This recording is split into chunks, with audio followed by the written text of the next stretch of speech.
what made you decide to come up with the concept of Gold Cash Gold? I think the concept of Gold Cash Gold really starts from building a community. Being in an old pawn shop with a kind of unique name is something that I think changes from what Detroit was to what Detroit is becoming. So changing from something that's a little bit more desolate and run down. But there's always been like hope in Detroit, I feel. A lot of the people that we hire that are locals or that we come into contact with that live, come in to eat, do whatever, they really personify what we love about Detroit and why we changed something that was such a negative impact on Detroit, which was a pawn shop, to something that's like a really positive impact where people get to sit down and get to know each other and get to commune with kind of the neighborhood, more or less. What kind of was your thought process with the aesthetics? Like, what made you decide to go with the logo and the current look that you have? Because it's really unique. I like it a lot. Yeah, it started off as being kind of this like hilltop brasserie before I even really got involved in it. And so when we did the conceptualizing, I think they looked at utilizing a lot of the stuff that was already available to us. The wood, the pickling from all the local farmers and vegetables, having some really interesting artwork and whatnot from people that just love what they do, and try to keep it simple and make you feel like it's kind of like your own home away from home. Like a lot of restaurants open up and are fresh and new and clean, and we try to feel clean but authentic, as a restaurant should be. That's awesome. So what would you say is special about the Corktown area versus like Midtown or Mexican Town or any other? Corktown's probably one of the most interesting areas of Detroit, very specifically because it's the oldest neighborhood of Detroit. A lot of people that originally resided here were the original like workforce of Detroit. Also kind of an interesting like take on the fact that what we are, what we do, being a restaurant, there's a lot of blue collar, work and that.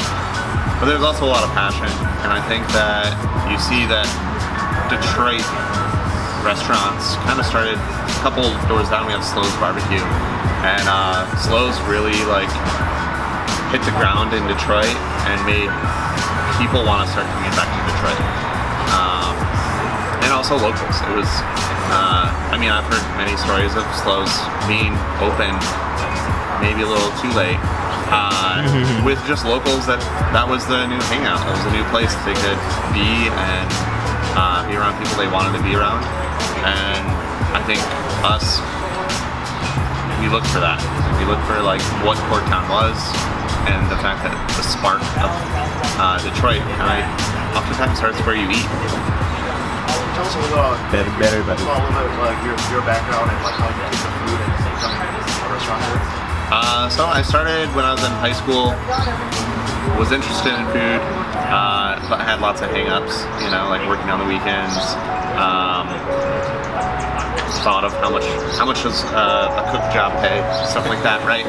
But I got really into it just from becoming affixed with like, I love education, I love learning about things, I love science, and I also love like nature. And so it kind of combines a lot of those things together. So I started off cooking in high school. I tried to run away from it right around 9/11. I was going to go to culinary school in New York, and then 9/11 happened. So instead of moving to New York, I moved to Mexico and I was a preschool teacher there, of all things, at a Montessori school. That was the nonprofit. And then when I came back, I ended up getting back into food again. Went to a local culinary school, and from there I kind of became a vagabond. So I would spend time like staging in LA. I worked in Chicago, I worked in Japan. Pretty much anywhere I go or like travel, I like to kind of spend time in kitchens, because exactly why I'm in kitchens, it's this communal feeling.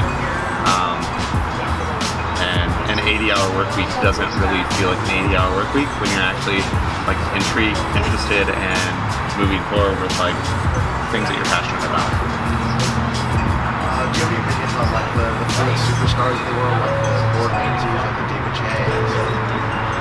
What was that?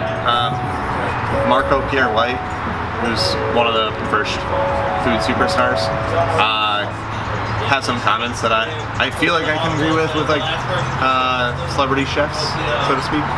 And I think like it's about being authentic of like who you are, right? Like people who end up in that sort of role aren't so much a chef anymore. They're not in the kitchen on a daily basis. And the really good ones note that. Like Anthony Bourdain, for instance, that doesn't say he's a chef. Thomas Keller, oftentimes it's like, I'm not in the kitchen every day. I taught chefs. And I was a chef. But now I'm like, I'm a chef by profession, but not always. You know, more or less as like a restaurateur. So I think if they're authentic with themselves, then yeah, good for them. It's a really hard business. It's hard to get to that point and inspire people and then hold that. So yeah, I like that. Well, thank you for your time, man. Yeah, you're welcome.